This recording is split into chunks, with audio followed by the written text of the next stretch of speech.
So, as I mentioned, I'm a book designer, and a bunch of the books, the more recent books I've designed, are on the wooden bookshelves along the wall, so feel free to handle those and check those out after the reading. I want to point out a couple of books. One, The Figure in the Glass and Other Stories, is a collection of 5 short stories and 2 novellas by a pretty amazing woman, Barbara Kremen, who lives here in Durham and just turned 100. So some of these stories were published in the 90s and went out of print. Some of them she's been working on for decades as a meticulous craftsperson and have never seen the light of day until we published them a couple months ago. And there's also a poetry book in the back called Brightleaf, written by a guy that used to live here, and it's sort of a book about Durham, but sort of a poetry craft writing exercise where each title of the poem, like Golden Belt or Stagville Plantation, the poem can only use letters found in the title. So it's a kind of a restrictive challenge for him writing, and I thought it turned out to be a pretty unique book. So I work on lots of different things. Designing books is what I love doing the most. If anybody here has friends who are going to be self-publishing their book, please tell them about me, because I very much like to help people in today's publishing climate, as publishers aren't taking on too much, and self-publishing and more is a way to go to help their books look as amazing as possible. And so this is the 3rd installment in the Urban Folklore series. I've known Dasana Hanu for a number of years, and I invited him to curate a series here, so that instead of me curating everything, I could sort of step back and get to know some new poets. So I'm looking forward to, again, learning 2 new poets tonight. And so after the poets read, we'll pull up chairs for them, and we'll have a talk back here after the event. So don't skip out right away when the poets leave. Hello, welcome, thanks for coming. Yeah. And for anybody who was late arriving, we've got beverages in the back. If you need to use the restroom, there are 2 ways to get there. You can hop up on stage and blow through the skirt there and hit the door on the right, and then go down the hall, and it's the second door on your left. Or you can take the more discreet private approach and go out the hall, go out the front door, and I've propped open the central door so you can also access the bathroom that way. But thanks everybody for coming. I'm going to turn it over to Dasan now.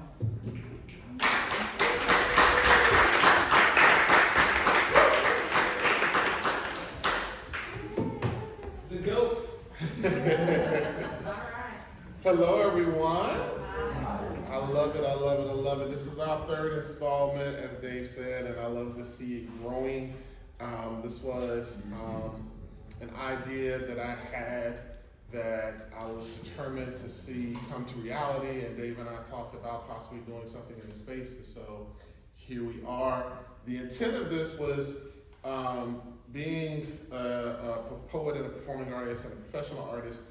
There's so many gigs, so many shows, so many different places, and you do your poems, and then you go sit, maybe you go to the bar, maybe you have some awkward conversation after, but like, this idea of this intimate moment where the poet gets to share the work that they feel a little bit more comfortable sharing, or try some new things, or share works in progress, but also after, there's an opportunity to hear and talk to them.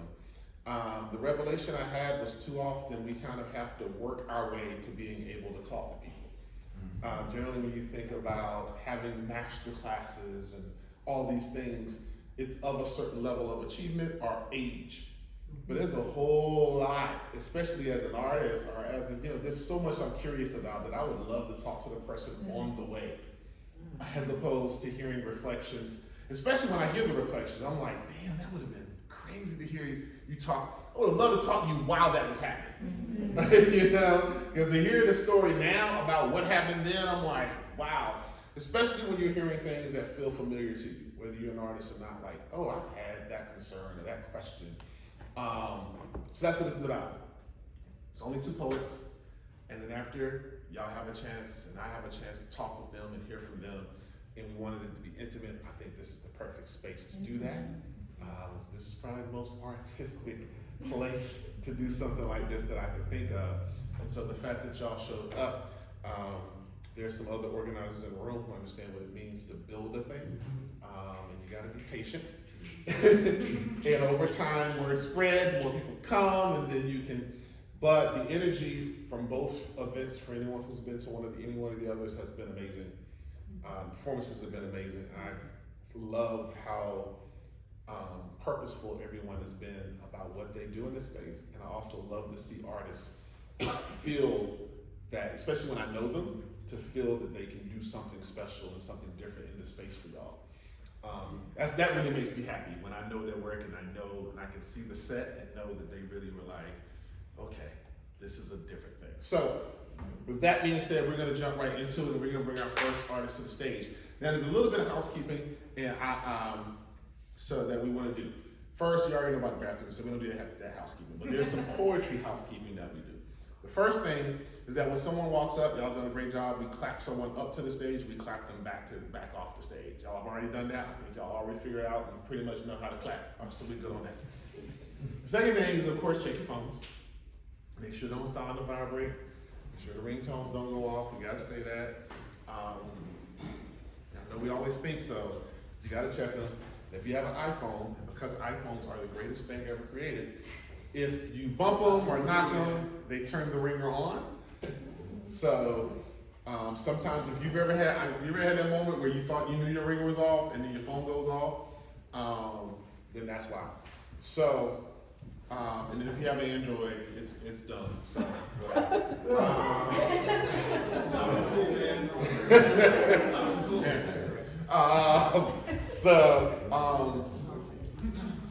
next thing, if you hear something that resonates during the poem, we snap, right? Yeah, there you go. If it sticks out to you, it's an interactive experience. You can talk to the stage, you can talk back to the poet, but also they're performing. Don't say too much, you just snap. And that just lets them know, okay, yeah, all right now, okay. And so that fills the energy of the space and makes it an interactive engagement, all right? So, our first poet is a phenomenal poet. I also stumbled on their website. I didn't know they had a website, but I stumbled on their website.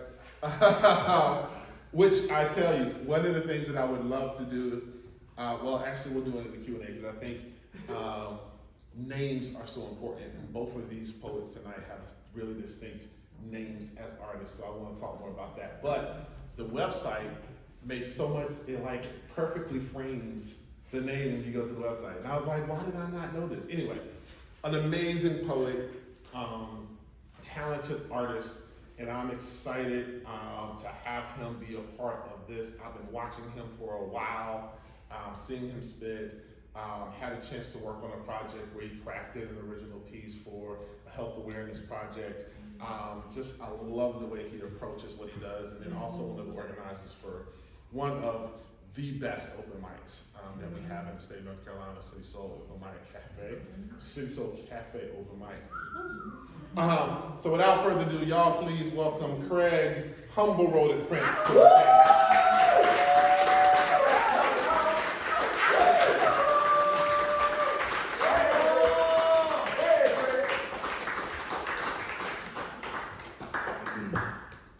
Three bodies stumbled through the brush with their clothes on. Brambles snatched and tore at all the things that they had worn.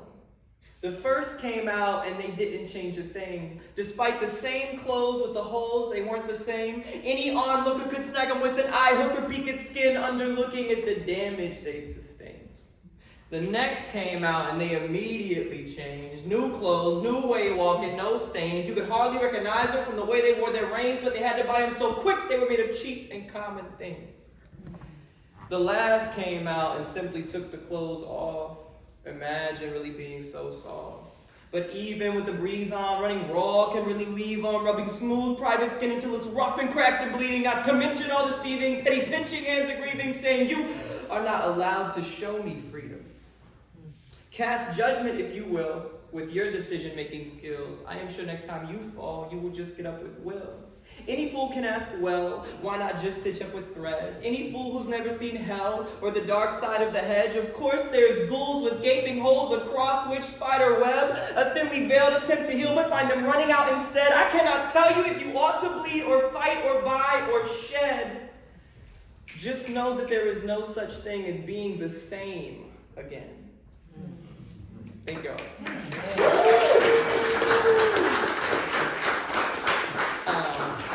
That piece is called A Fable About Life-Changing Pain. And I've always wanted to do a cold open, and I thought it would be good to try. My name is Humble Ronan. Thank you so much for letting me be here and listening. I am honored.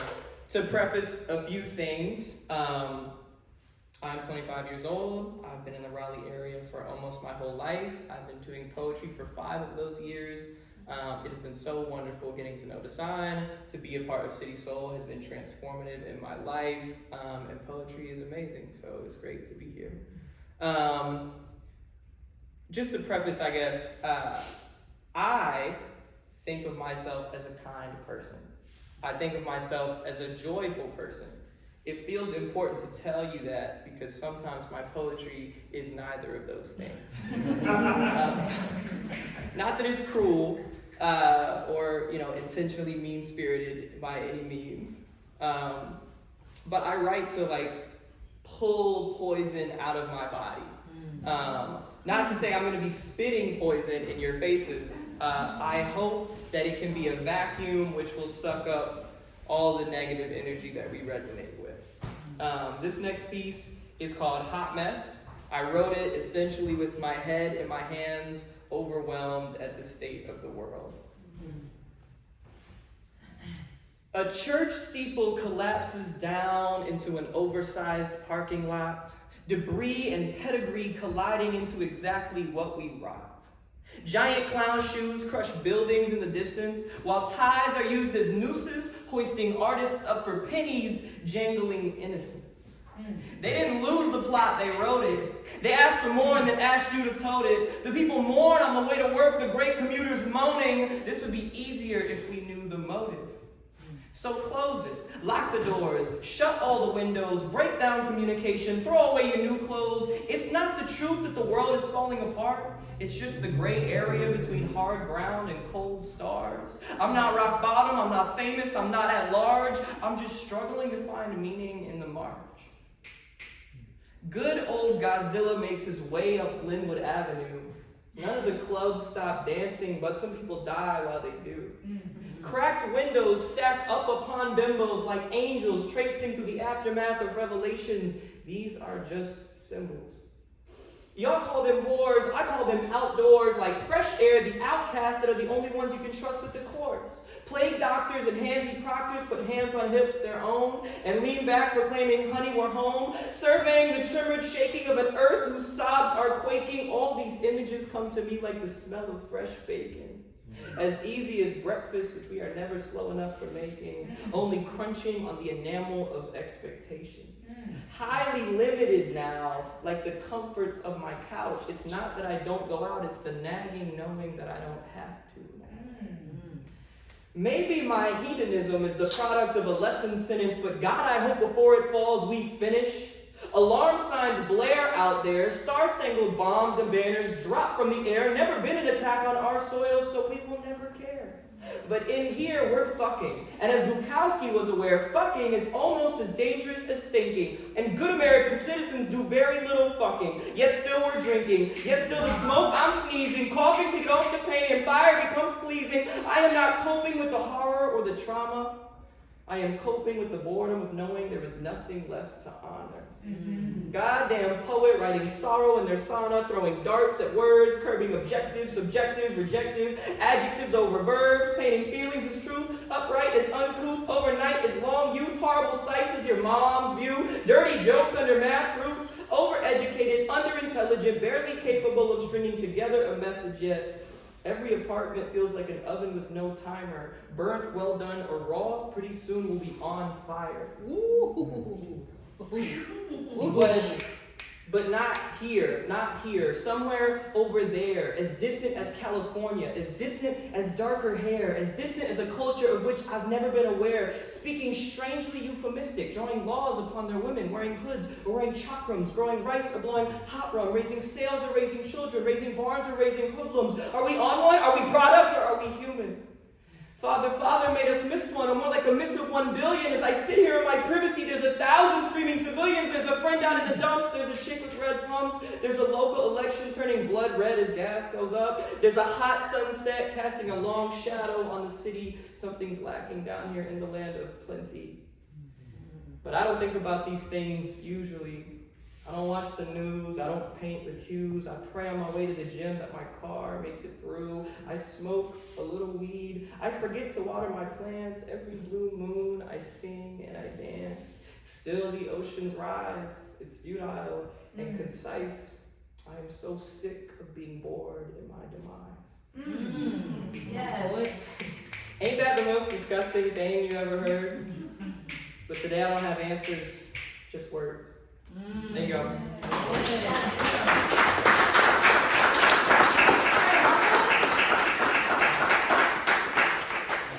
I don't like this thing.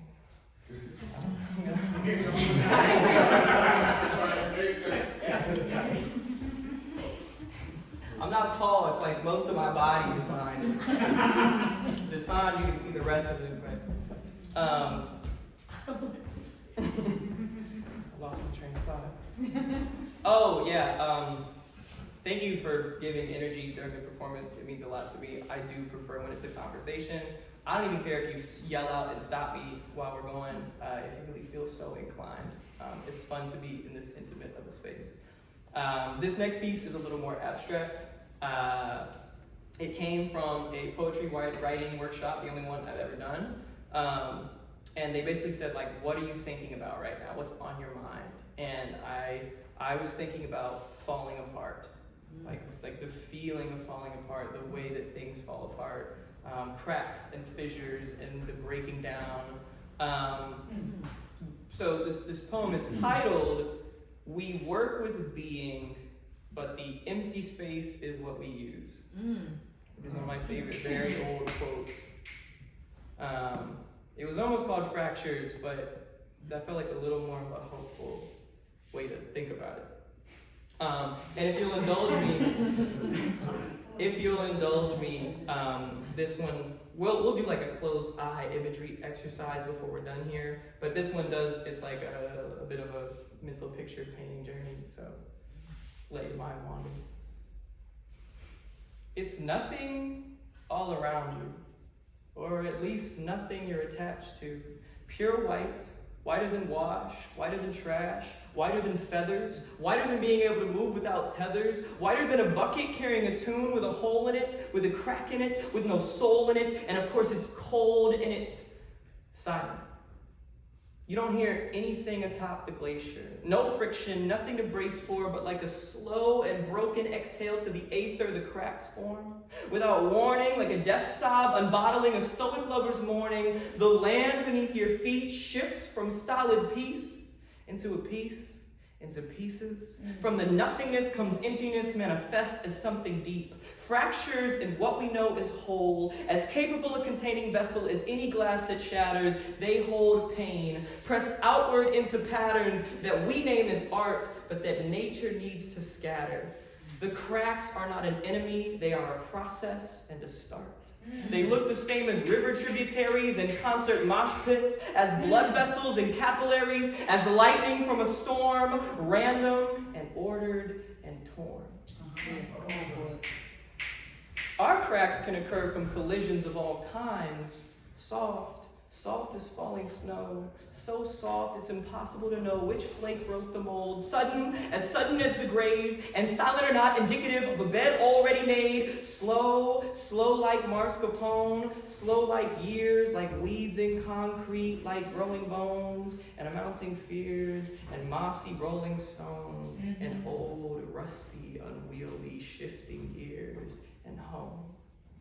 The soft and slow and sudden of change you didn't see coming, of internal pressures already felt, a thing beginning to die. The moment when atop your frozen glacial life of stillness, atop your icy existence, we have to contend with now. We absolutely have to cry, as it's our deeply held belief that cracks are never meant to be. Our unknowing that the natural state of most ice is to be flowing, but still we crack and break and bruise and tear. Believe that we can keep love solid without care, operating in silence, ignoring that cracks appear. The moment the whole finds itself contending with falling apart, the process starts, and instead of becoming new, we shear. Thank you.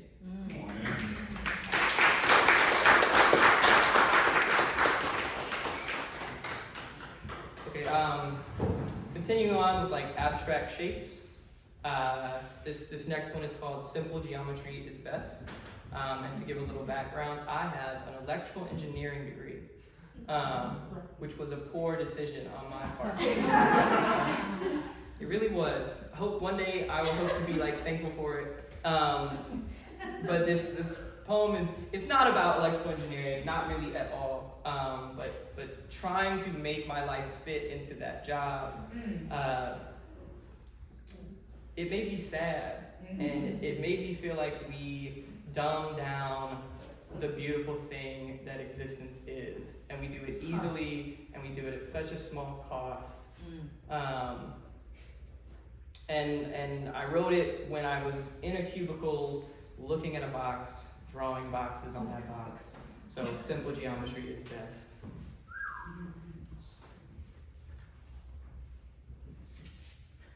Rectangles and even corners, good for nothing but collecting dust. And housing things made exactly for them. Rectangles made with even corners, easy math, it's concept made practice, but life isn't made of easy corners. Common sense collects in dirty joiners like clogged blood cells right before a stroke. If we're all thinking the same, then bet your soul, if we're all thinking the same, then we'll think alone. Because I spent the day looking at beveled circles containing beveled circles displaying beveled circles. Light makes it clear, ombre pink to purple. I don't have to think here, it's already done. Is there even such a thing as a beveled circle? We like it so soft, we need cushion hearses and would probably scroll Twitter unless the wait is fun. And would probably need dinner before the lunch is run. And would probably have dreams about the nap we took once. And would probably dream about the dirt nap that's to come. Buried swiftly in that beveled circle, we dream of one sitting at the end of the rope. And would choose simple geometry over a complex whole. My whole life fits inside of beveled corners, displaying beveled corners for making beveled corners. Would somebody please call the bedeviled corner just to ensure he makes the casket slope? Abstracted to the maximum, we'll call that maximum cope and the reduction of full lives to abstract shapes. I hope the man who minimalized ideas and symbols, I hope the bastard chokes. For making my whole life made up of even corners containing beveled circles supporting beveled corners that leave an even circle. Now it's an even circle. It's a completed circle. I was born without thoughts and now there's nothing I know. I hate to think hard, now I don't think at all. And the simplest of shapes is the in the dark we call home. Thank you.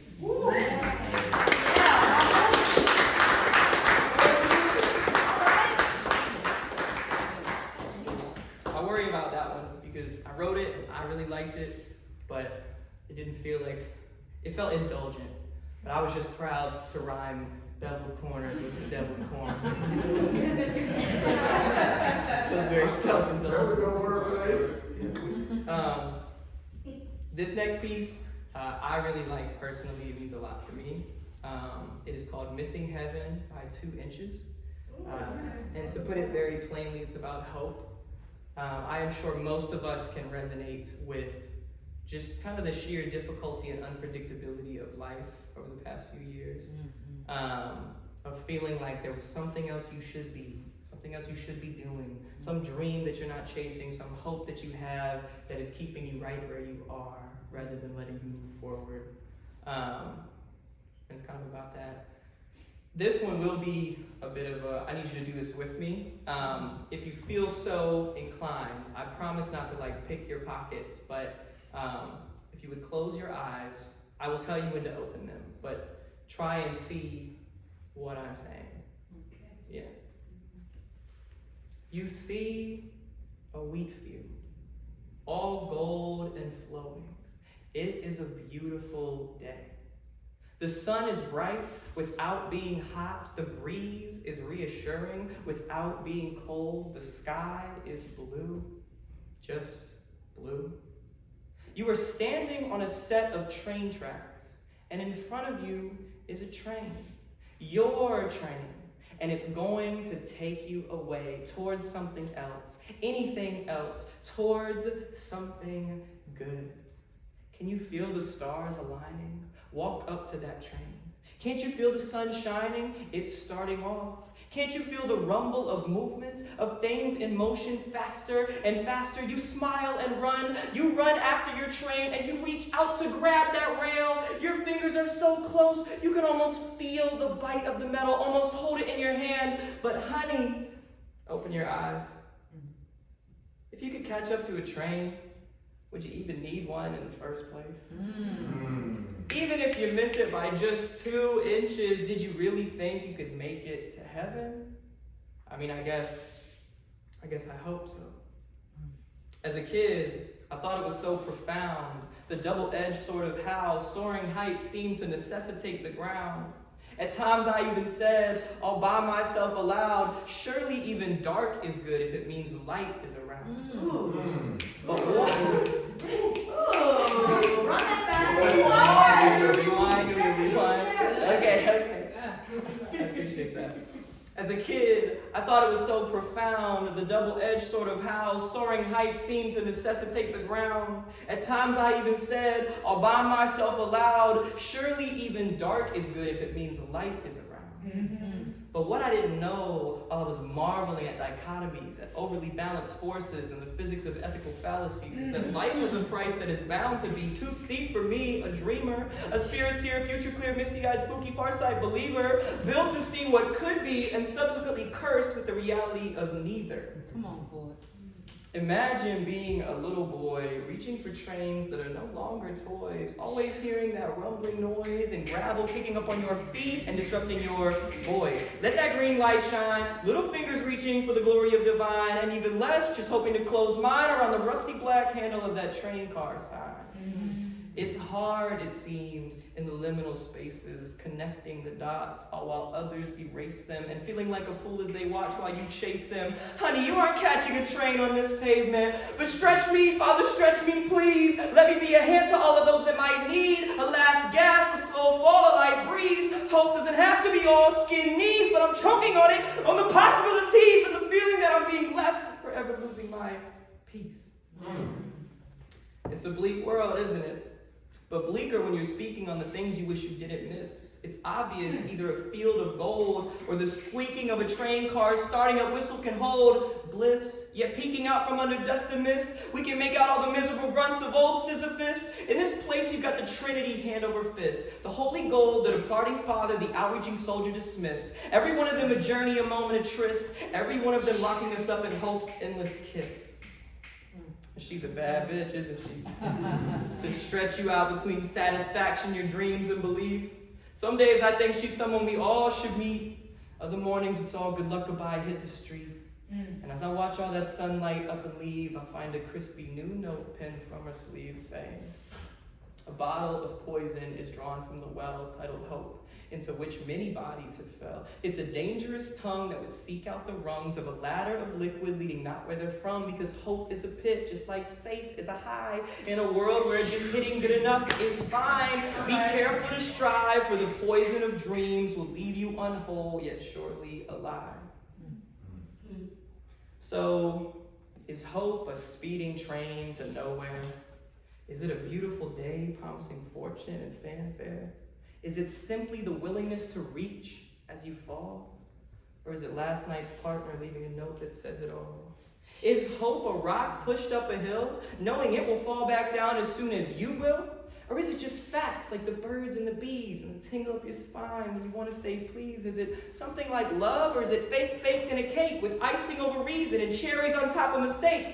Is hope a fleeting thing with wings, or an old hodgepodge of oft-deferred dreams? Is it the last gasp of a silent night scream? Is it pounding on the door just hoping you could leave? Is it somebody new? Is it buried in greed? Does it even have anything to do with whether I doubt or believe? Is it the way to be great, or is it thrust upon me? Either way, I'm getting sick of this scene. Because no train goes to where that train sends. And every day meets a beautiful day. I see what you did this.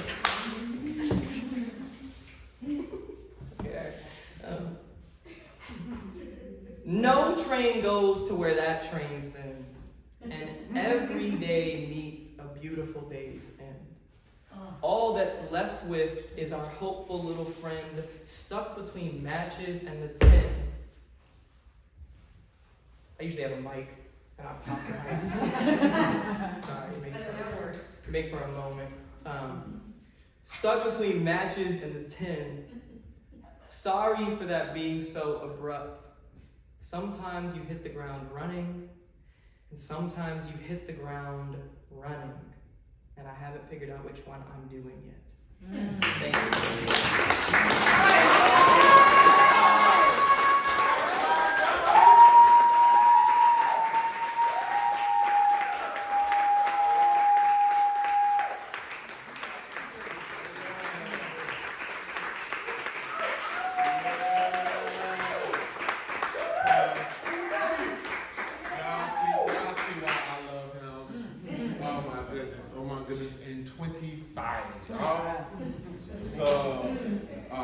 Definitely wanted to be able to have him have this moment because the work is phenomenal, and I want to see him do more of this with that gift that he has.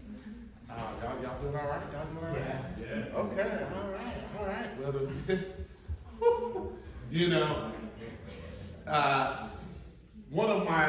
one of my joys is curating, and the reason why is because I be knowing what's gonna happen, and y'all don't be knowing what's gonna happen. And that moment right there makes me happy. Also, I have to say this. I don't know if anybody else is as off as me, but he's like, close your eyes, and I imagine a wheat field. And he's like, you're standing on railroad tracks, and you see your train. How many people had the train coming at them? Yeah. I'm like, I with my eyes closed. I'm like, okay, all right, what are we doing here? And I know I'm standing in here, but I started to tense up. Like, okay, I'm looking at a train coming at me. I don't know what you're gonna do with this humble, but okay, cool. I'm not alone. I just had to get out of my chest. He started talking about chasing the train, and I was like, okay. Whew. All right, y'all. The next poet of the feature for tonight is also a phenomenal poet, an amazing person. This is my brother. This is my brother right here. Came all the way down from Richmond, Virginia. He is a teaching artist. He is an activist. He is an organizer, throwing a lot of events. A proud dad. And I mention that because that is also a big part of his work. He has a humongous heart and loves this art form, and also he is currently the poet laureate of Richmond, Virginia.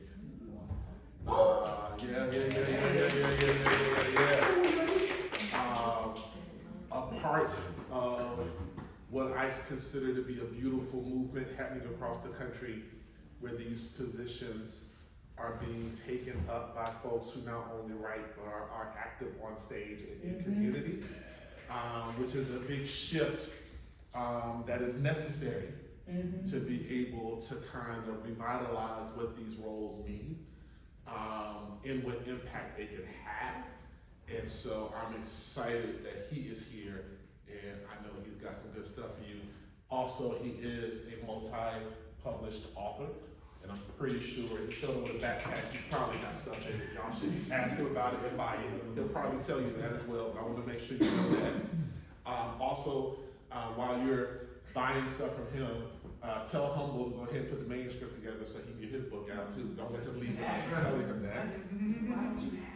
See, yeah. I'm trying to prove it to myself. See, yeah, okay. So y'all make sure y'all have that conversation with him and get him together, get his life right. Yeah, so without further ado, I'm going to turn this stage over to Roxanne Burns. I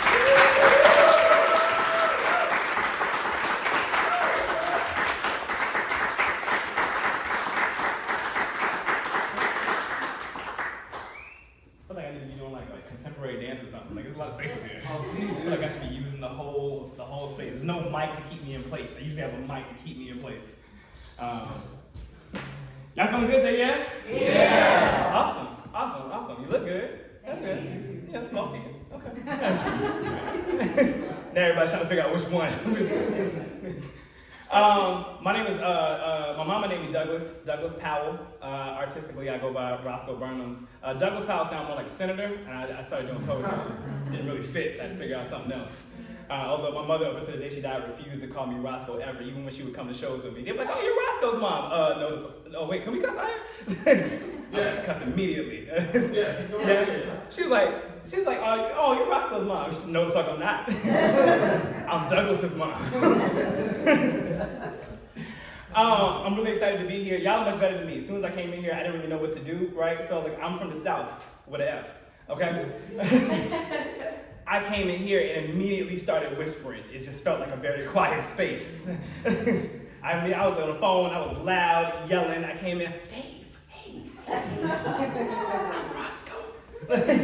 I didn't want to be too loud because of the art, you know what I mean? It was all quiet and shit. All right. So I get introduced as a father and all this other stuff, and this is like a horrible time to be like, I don't want to talk about my kids. I'm joking. I always talk about my kids. Parenting is a large part of who I am. Anybody parents in here?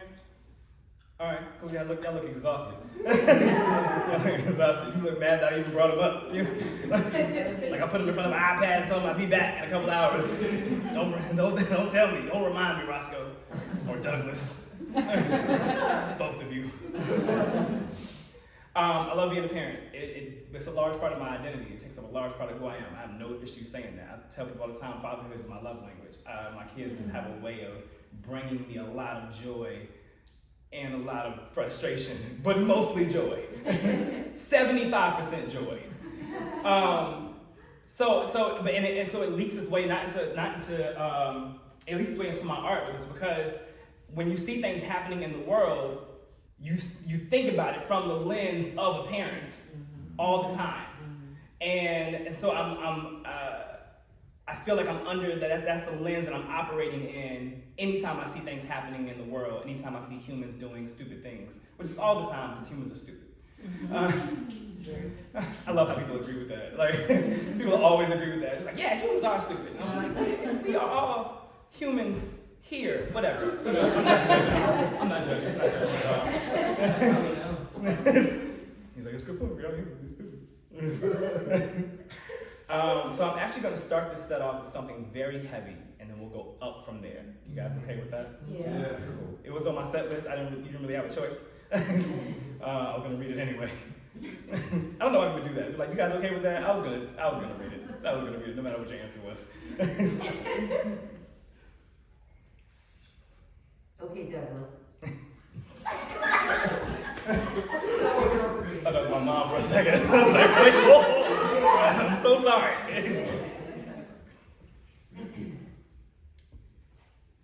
Dating advice for my children after the death of Tamir Rice and Ayanna Stanley Jones.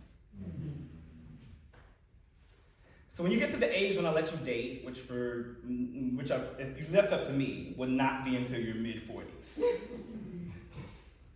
If you decide to date guys, no black guys, because we don't always stick around. Now I imagine that that's a little alarming coming from me, and don't get me wrong, black men are great fathers, they are loyal lovers, they are beautiful humans. I am just scared that you'll invest your soul into some man who will soon be blood plastered across the police car. Do not bring back a boy who has bullseyes for corneas. Please don't shoot written like an apology between the lines of his palms, whose hands are forced to reach for goals he may not live long enough to achieve. You know, black guys, we all smell like burnt flesh and melting iron, like falsified police reports and altered evidence. Me being alive to even pass this on to you is a miracle. Do not bring any black guys back to this dinner table. I mean, this is a dining room, not a morgue. Oh, good damn. When you get to the age when I let you date, if you decide to date girls, the same rules apply. Not because of the stereotypes of them being difficult, but of being difficult to find. I mean, they shut down an entire city for Hannah Graham, but Alexis Patterson was a whispering headline. Black women die just as fast as black men, but they die quietly, the way America wants them to. When the media is dancing around the future acquittal of badged men killing sons, they are stepping on the bodies of daughters whose killers never see a courtroom. Don't put vanishing images in our family photos. I hold your mother like a seance every night. I don't want you becoming infatuated with a woman who will soon fade into human trafficking or a forced suicide, a stray bullet, or a stack of forgotten statistics on some detective's desk. If you decide to love a human whose skin is rich, golden, fatal as yours, then you do it. You do it. You fucking do it because the roads in your skin will always bring you back to where you came from, will always reflect your own beauty. Their eyes will always be two North Stars, and it's not gonna be easy, but you embrace the war your bodies may endure after a goodbye kiss. And some will never know the agony of a battle wound, but their fingers will never run across the triumph of a scab. So you love in the moment, you love like it's fleeting and it's forever. To be black and to be in love is to love with fervor and fear and fight, but you can't handle all that. If you can't handle a love so dark and brazen, play it safe. Marry a porcelain cop, pale and fragile, but more likely to make it back after the bang. Or get you a lover on death row. At least then, you'll know when to schedule your tears.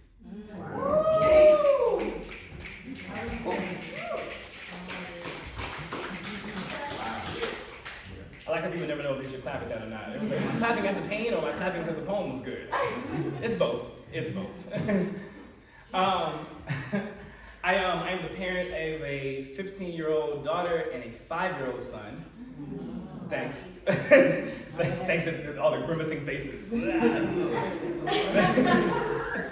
That's the appropriate reaction for a 10-year gap. I'm not gonna lie to you. You know what I mean? I wasn't really sure I wanted to do it again after the first one. It took me about 10 years to figure it out.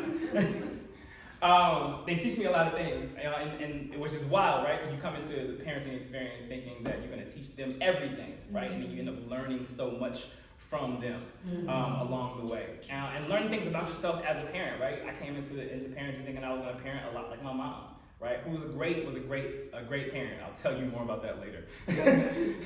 She was a fantastic parent, but there were things I wanted to do differently with my own kids, right? Things I feel like I didn't get, things that I learned along the way in my adulthood. Now, what my kids have now, like early in life, so they have the ammunition to kind of take the world on. One of the things that is really important to me with both of my kids is like lots of love and affection. All right, I grew up with a single mom, and she raised me and my brother, and she was very hard on us all the time. She felt like she had to be.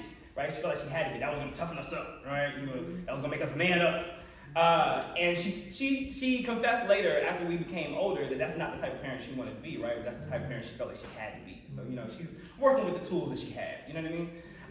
So I don't want my kids to kind of suffer that fate. So I am very much the affectionate dad. I am kisses and hugs 24/7. My kids fucking hate it. I am chasing them around the house. I love you. Love me back. Obviously, it's important for both of my children to have this, right? But it's very different for my lens. It's very different for my son because I didn't grow up seeing this type of relationship with fathers and sons, right? Or with parents and sons in general. So it's been really important to me to also obviously extend that to both of my children, but more so my son, so he doesn't grow up thinking that growing up as a man, this is something that's withheld from you. I kiss my son. I kiss him on the forehead. Good. I kiss him on the chin. He said good. End of the poem. That's it. Once you get that reaction, you're good. All right, we'll move on. I kiss my son on the forehead, on the cheek. He's a baby right now. Well, he was a baby when I wrote this. But I'm gonna kiss him the first time he pees in the potty all by himself.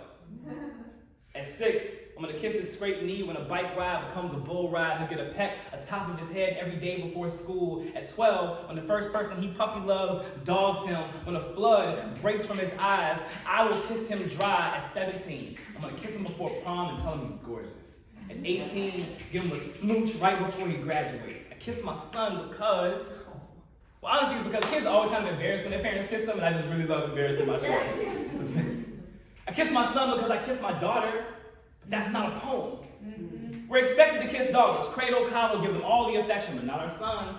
No. We punch our sons in the shoulder, in the chest. You man up. You go hard. You be a stone, a wall, but not like Stonewall Rebellion 1969, because see, that would be gay. You know how fathers can be, right? You know how fathers are so scared for their sons to be gay or to be anything different than their assumptions, because we are lied to. We are lied to until that gay means sensitive, and sensitive means soft, or that soft means feminine, or that feminine means weak. Fathers are expected to chisel their sons into gargoyles. These sculptured monsters that make concrete of their sexuality, their personality, make their emotions a fluid, forgotten center. I kiss my son because my mother couldn't kiss me, because my mom had to be a dad. I kiss my son because my dad wasn't around to kiss me or hold me or tell me I'm beautiful, not that he would have anyway. I mean, he comes from a time where manliness gets cut from affection, and patriarchy has always pulled the strings, making men these hyper-masculine marionettes who bow to their fists and grab their crotches and try to puppeteer women. Masculinity, so fragile, but held in the hands of men who only crush and violate, but not my son. He will not grow up in that crater of manhood I am still climbing out of, where the threat of emasculation is an earthquake looming around every shaky compliment, where even a hug is a tremor, where I love you is a fault line dividing men, where fathers won't even embrace their son's cheek for fear of cracking his face like crust, where the male ego gets built like a castle, but could crumble with just a kiss.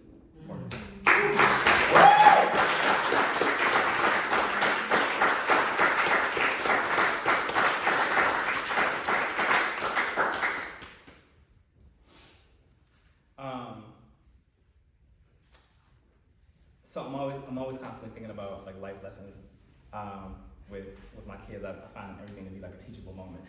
So I find everything to be a teachable moment. So I'm like this all the time. My daughter is 15. She's about to be 16 soon.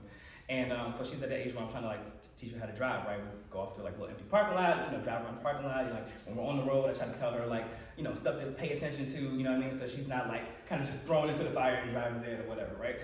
But my daughter, bless her heart. Okay, so my daughter is somewhere in space, probably right now. My daughter is a little bit of a space kid. She's the artsy one. She's like the one after my own heart. She's the artsy one. She wants to create, and she's like a hippie and all this kind of stuff. So she doesn't care about any of these things. She pays no attention to any of these things. She's also very addicted to her phone, like any 15-year-old, you know what I mean? So it's all like video games and Instagram all the time. So when we're driving, I'm trying to get her to pay attention to things. She's like either like off somewhere, or she's like in her phone, in the screen, right? I'm like, I need you to pay attention, right? I need pretend the windshield is a big phone screen, right? Look at the thing, all right?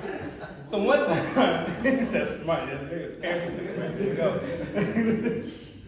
So one time we're driving, right? And so we're like on the right side of the road. There's like a median here, and then there's the other lanes on the other side, right? And so we see a school bus, and the school bus is stopped. So I tell her, I was like, oh hey, look, listen, little driving fact. When you're driving, all right, if you see a school bus, right, but it's on the other side of a median, like a median strip, then you don't have to stop. You're good to go, right? But if there's no median there and the bus is stopped and the stop sign is out or whatever, you have to stop. And she's like, huh?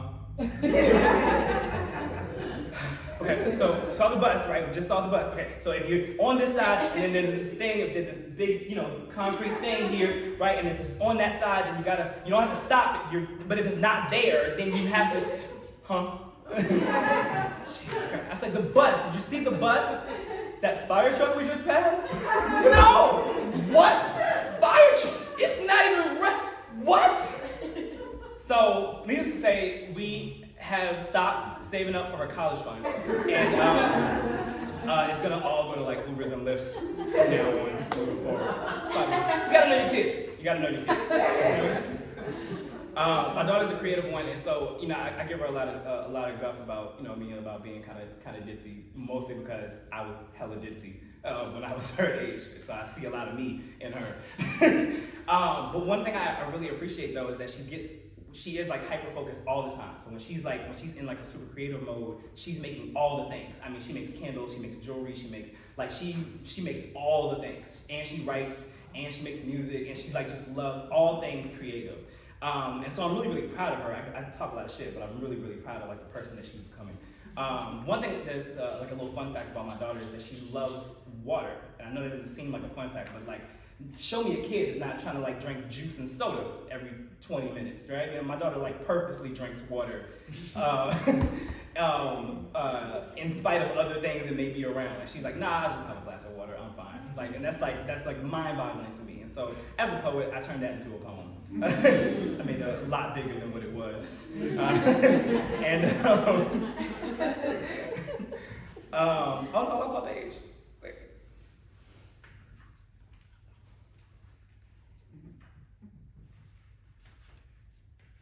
Oh no, and after such a great segue. Damn it.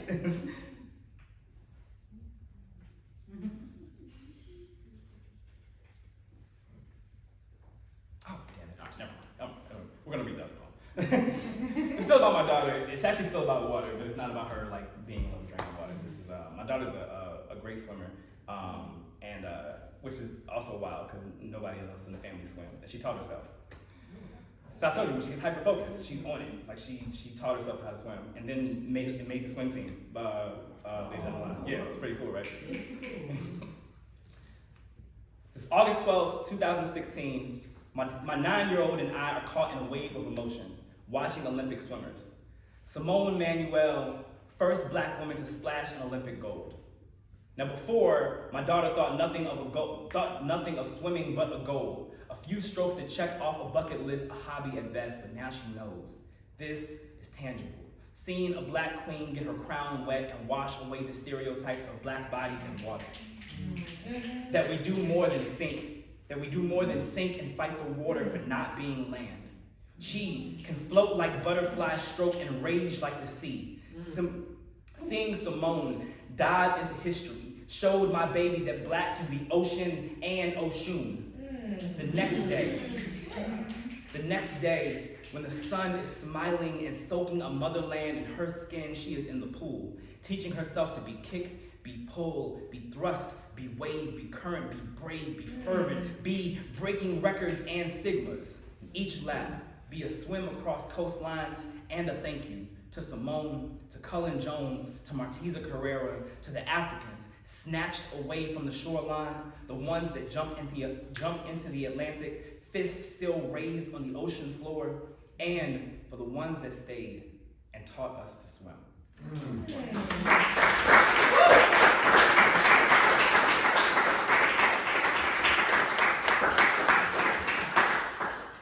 I learned how to be I think I'm a good parent. My kids are, they avoid the question.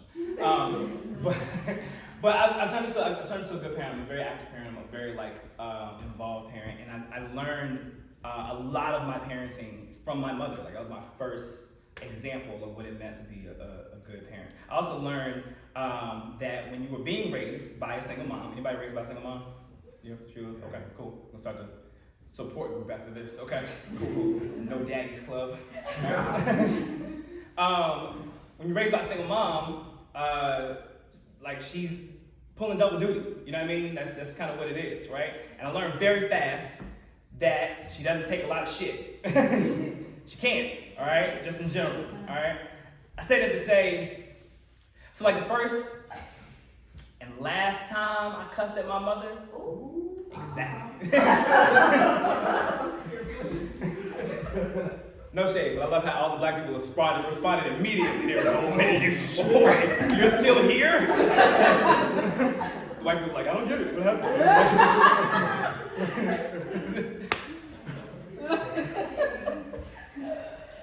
First and last time I cussed at my mother, I was about 16 years old, right? We were arguing, which is my first mistake. It's the first mistake. Should have kept my mouth shut. But we're arguing, and so for context, I'm in the kitchen. My mom is down the hall to the left, up the stairs, in her room. That's kind of important to the story. So I yell out, you know, sometimes you can be so damn petty. Right? And then a chill kind of came over the air. It's like a horror movie, instantly. I turned around and it was like, shh, shh, shh, shh.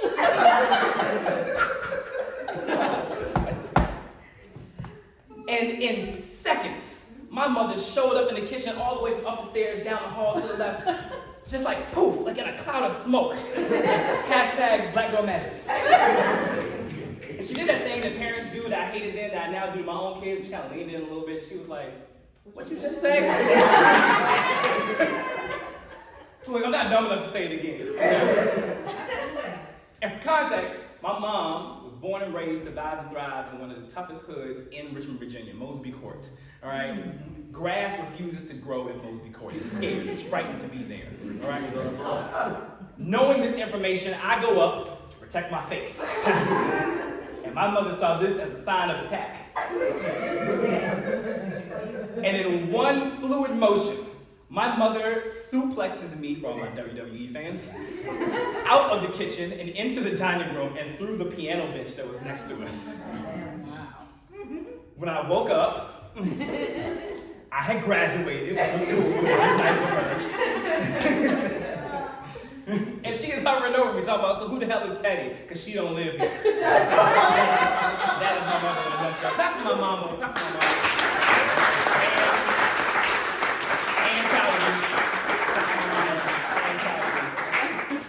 Wasn't childish back then. It was good parenting. I love my mom. My mom has since she passed away in December of last year after a very, very long fought battle with cancer. But my mom was a fighter. I choose to remember my mom fondly. My mother was a fighter until the day that she passed, and I am a firm believer that she went when she was ready. She got overwhelmed. She got tired. She was like, look, my sons are good, I've done all I can do, and she was ready to go. I prefer to tell the story that way. And it's difficult watching your parents get older, right? Because the roles switch. I was a caretaker for my mom for the better part of over a decade. It's wild, right? Because now you're taking on this responsibility of this person who cared for you your entire childhood. So I wanted to give her one more day. In that time, before her kidneys quit, before her thyroid collapsed, before stress punched her in the eyes and slowed that disco in her chest down to a death march, gift her an appreciation for what life has made her. I want to see a smile that doesn't have her past in it. I gaze in rose-colored nostalgia. She sees a cracking wall of the bombshell she used to be. I still see remnants of explosions in her eyes. When I was a child, her arms were like shopping carts. She would load groceries enough to fill tummies, and sometimes I'd ride inside her biceps. It's where I felt the safest. Her knuckles told me stories. It's a little funny after telling that story just before. Her knuckles told me stories. I would fall asleep, thumbing through pages of scuffles she never wanted to mention, read a few footprints on her neck, there was blood on her teeth, half beauty, half beast, all bite. My mother never barked. She said, barking is an empty threat, plus it implies that you are a bitch. Not this elegant seamstress who discovered the chic in draping uncertainties, 5 feet 9 inches of fuck you, I'm fierce, disguised everything that she didn't want noticed, needled all her worn emotions into steel garments to protect herself from men like her father, womanizers, alcoholics, abusers, men with egos like thread, the fabric of time. It showed her disdain. She wove morals into everything that she made my brother and me. Now I watched her cut a lot of people loose, but stay stitched to her own resentment, made her this glowing crimson sienna. My mother was the most beautiful shade of bitter. She is older. It's the rust color now. She walks to the mailbox like she won't make it back. Blood used to rush like it was late for work, and now it barely gets her out of bed. She's got a smile, like a tattered flag still waving, posture like an old rocking chair, makes her voice a raspy sway. Her heart is literally 2 sizes too big. It don't have the same bump like it used to, but when I lean against her chest, I can still hear Earth, Wind, and Fire and Parliament Funkadelic in every beat.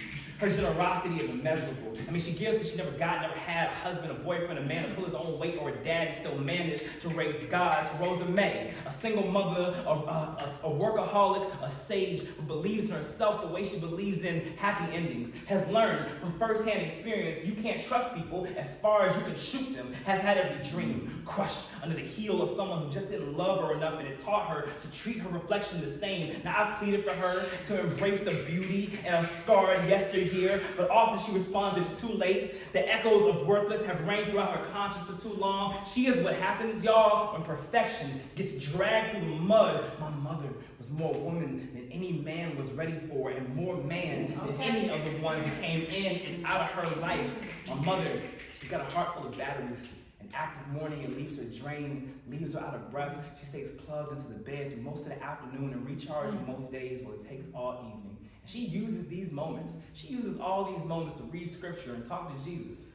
My mother owes her life to her faith, would often ask me to take her to church on Sundays. She remembers all the times she's died, when resurrection has been a defibrillator laying hands on her. She thanks God for all the transformations, never the doctors. Now, I had recently watched something about how religious text gets doctored, how holy books undergo transformations. I read a lot about scripture. Found there were 14,800 differences between the original Bible and its most modern version. That there's no mention of Christ there's no mention of Christ's return in its earliest rendition. That the similarities between Christianity and Egyptology are uncanny, and most religious holidays linked to Christ are pagan and have nothing to do with Christ at all. And after all this, I became agnostic, not atheist. I didn't choose to believe in nothing, not that there's anything wrong with that. I just chose to stop looking through the pigeonhole that is religion. Felt a huge word like God was too big to put in a chapter book.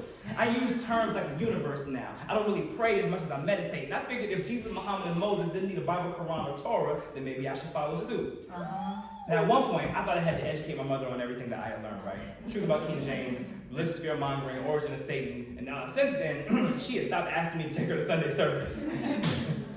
Says that she's praying for me, never really specifies what she's hoping is going to happen. She thinks I'm an atheist. She had never heard the word agnostic. And I was starting to think that there were 14,800 differences between my mother and me.